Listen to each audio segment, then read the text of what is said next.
से गरमाई हुई है। इंडिया गठबंधन के सभी सांसद आज सुबह 11 बजे संसद भवन से चुनाव आयोग के दफ्तर तक मार्च करने जा रहे हैं, यानी कि विरोध प्रदर्शन की एक बड़ी सियासी तस्वीर नजर आएगी। दरअसल विपक्ष का आरोप है कि इस मामले में चुनाव आयोग ने कार्रवाई नहीं की और उसकी निष्पक्षता पर सवाल उठ रहे हैं। कांग्रेस के दिग्विजय सिंह ने कहा कि अगर आयोग ऐसे ही काम करता रहा तो आने वाले वक्त में बिहार विधानसभा और दूसरे राज्यों के जो चुनाव हैं वो भी शक के घेरे में आ जाएंगे। समाजवादी पार्टी के राजीव राय ने कहा कि अब हमारे पास विरोध के लिए सड़कों पर उतरने के अलावा कोई विकल्प नहीं बचा। वहीं कांग्रेस नेता दानिश अली ने कहा राहुल गांधी की प्रेस कॉन्फ्रेंस के बाद उन्हें यकीन हो गया कि अमरोहा में उनकी हार बीजेपी और चुनाव आयोग की मिलीभगत से हुई। वहीं बीजेपी ने विपक्ष पर पलटवार करते हुए कहा कि राहुल गांधी मार्च निकालने की बजाय साइन किया हुआ हलफनामा चुनाव आयोग को दें और तेजस्वी यादव से पूछे जा रहे सवालों के जवाब दें। बीजेपी ने राहुल गांधी को हिटलर के मुख्य प्रचारक जोसेफ गोएब्स का नया अवतार यहां पर करार दिया है। तो जाहिर सी बात है अब इस मुद्दे को लेकर एक बड़ी सियासी तस्वीर विरोध प्रदर्शन के तौर पर नजर आएगी। और वहीं बीजेपी नेता सुधांशु ने दावा किया कि कांग्रेस चुनाव आयोग पर बेवजह और झूठे आरोप लगाकर सत्ता खोने की अपनी हताशा निकाल रही है। तो वहीं दिग्विजय सिंह ने पलटवार करते हुए कहा कि चुनाव आयोग निष्पक्षता से अपना काम नहीं कर रहा। बिहार में 1 सितंबर तक जिस को आपत्ति है कि उसके कागज नहीं सही ढंग से प्रस्तुत हुए हैं, वो चुनाव आयोग को अपना आवेदन देकर अपना नाम जुड़वा सकता है। आज 10 दिन हो गए। इंडी गठबंधन के कुल बूथ लेवल एजेंट 1,60,000 है। आप 62 लाख को अगर डिवाइड करिए 10 से तो 6,20,000 आता है और 6,20,000 को 1,60,000 से डिवाइड करिए तो 4.5 के लगभग आता है। यानी केवल 4 से 5 वोटरों का वेरिफिकेशन यदि एक दिन में इंडी गठबंधन के एक बूथ लेवल एजेंट ने किया होता तो अब तक सब कुछ साफ हो गया होता। माननीय चुनाव आयोग, उनका प्रथम कर्तव्य यह है कि वे इस देश के एक अच्छे स्वस्थ लोकतंत्र के लिए निष्पक्ष चुनाव की व्यवस्था करें। लेकिन आप देख रहे हैं पिछले कुछ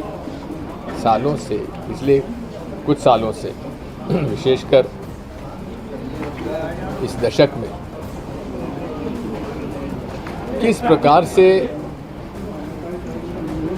चुनाव आयोग एक पक्षी कार्रवाई कर रहा है।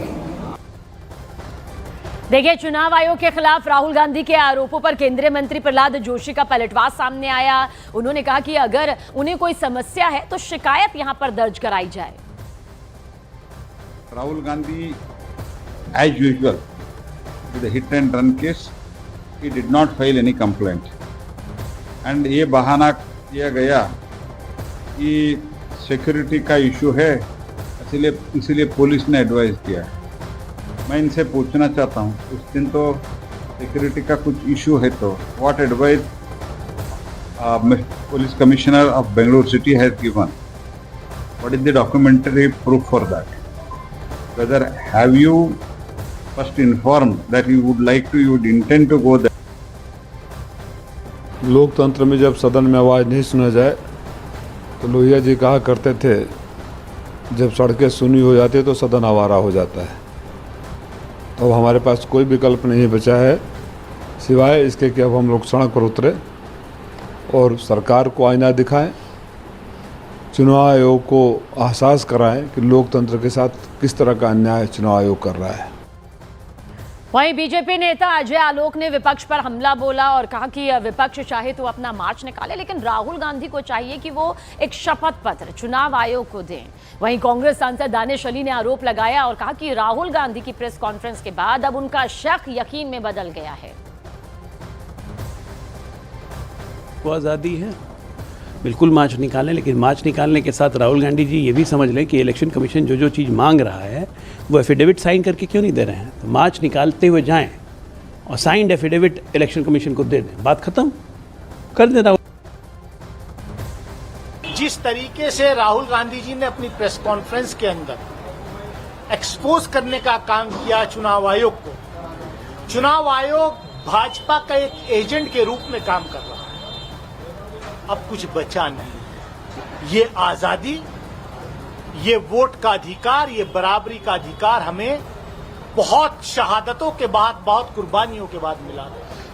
आज उस आजादी पर हमला है, आज उस संविधान पर हमला है। कांग्रेस पार्टी राहुल गांधी जी के नेतृत्व में वोट चोरी नहीं होने देगी।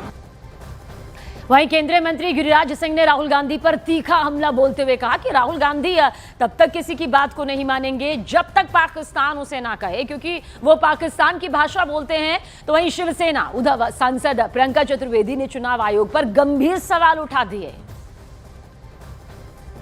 राहुल गांधी को जब तक पाकिस्तान नहीं कहेगा तब तक वो नहीं मानेंगे, क्योंकि वो पाकिस्तान की भाषा बोलते हैं। देश के सेना पर भरोसा नहीं, देश के विदेश मंत्री पर भरोसा नहीं, देश के रक्षा मंत्री पर भरोसा नहीं। तो ये राहुल गांधी को देश से माफ़ी मांगना चाहिए। और 2 बार तो सुप्रीम कोर्ट इनको कहा है कि ये देश के नागरिक नहीं है, बल्कि देश के देशद्रोही नागरिक। आज हर देशवासी के मन में इलेक्शन कमीशन ऑफ इंडिया से सवाल हैं, चाहे वो महाराष्ट्र हो, चाहे वो तमिलनाडु हो, चाहे वेस्ट बंगाल हो और चाहे वो बिहार हो। जिस तरीके से लगातार इलेक्शन कमीशन ऑफ इंडिया जवाबदेही से बच रही है, अपनी धमकियां दे देकर चुप कराने की विपक्ष को कोशिश कर रही है, ये कहाँ तक सही है? क्या आप entirely compromise institution of India क्या भारतीय जनता पार्टी के हेड ऑफिस से काम कर रहा है? आप देखिए 48 लाख वोटर्स ऐड हुए थे महाराष्ट्र में लोकसभा और विधानसभा के चुनाव के बीचों बीच।